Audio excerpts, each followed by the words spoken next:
এই তো বরাবরের মতোই প্রতিবার তো বাসায় থাকা হয়, যেহেতু পড়াশোনার কারণে বাসার বাইরে। তো সকাল সকাল এই তো মন্দিরে আসলাম, অঞ্জলি দিলাম, প্রসাদ নিলাম, এই তো মায়ের একটু আরাধনা করলাম। শেষমেশ এখন গিয়ে যেহেতু বিদ্যার দেবী, আমাদেরকে আবার পড়তে বসতে হবে প্রতিদিনের মতোই, এতটুকুই। আর সবার মধ্যে সুর ছড়াই পড়ুক এটুকু। আসলে সব কিছু মিলে সব ঠিকঠাক, বেশ লাগছে। আর সবাই পূজা করতেছে, আরাধনা করতেছে মায়ের, যাতে তার পাঠ কার্যক্রম ভালোভাবে চলে, এটাই। হ্যাঁ, আজকে সরস্বতী পূজা উপলক্ষে আমরা খুবই আনন্দ উপভোগ করলাম। সর্বপ্রথম আমরা ঠাকুরকে মানে মায়ের পায়ে প্রণাম করলাম, তারপর অঞ্জলি নিলাম। তারপর একটু পরেই প্রসাদ বিতরণ হবে, বর্তমানে আরতি চলছে।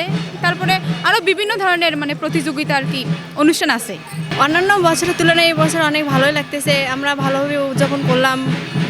প্রথমে অঞ্জলি দিলাম, তারপরে প্রণাম করলাম। এখন আরতি হচ্ছে, মানে আবার সন্ধ্যাবেলা বিকেলবেলায় আর কি সাংস্কৃতিক অনুষ্ঠান হবে, মানে অনেক ভালোই লাগতেছে আর কি। আমাদের সকাল থেকে তো সকাল 9টা পর্যন্ত পূজা ছিল, আর এখন সারাদিন আমাদের এগুলো ঘোরাঘুরি চলবে, এটাই। এখন তো আমাদের এখানে আরতি হচ্ছে, আরতি দেখতেছি। এরপরে আমাদের এখানে প্রসাদ বিতরণ হবে, এরপরে সারাদিন ঘোরাঘুরি হবে।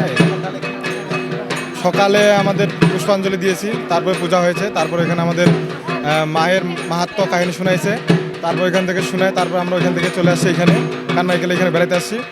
এখানে আরতি হচ্ছে, এখানে দেখতেছি, তো এই আর কি। সরস্বতী পূজা মানে খুব ভালো লাগতেছে আমাকে নিজেকেই, আর কি বলবো, খুব ভালো লাগতেছে।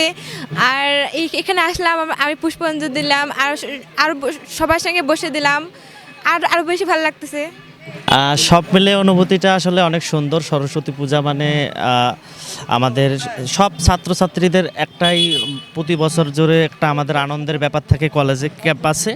তো কলেজ ক্যাম্পাসে এই দিনটা আমরা খুব উদযাপন করি খুব ভালোভাবে, এবং আমরা সবাই সকালবেলা পুষ্পাঞ্জলি দিলাম।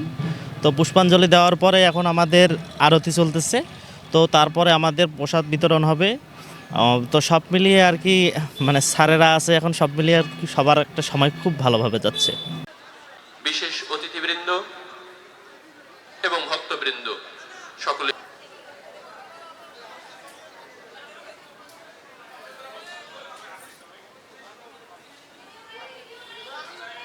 ঠিক আছে, তুমি আসো না, আপনি হবে না।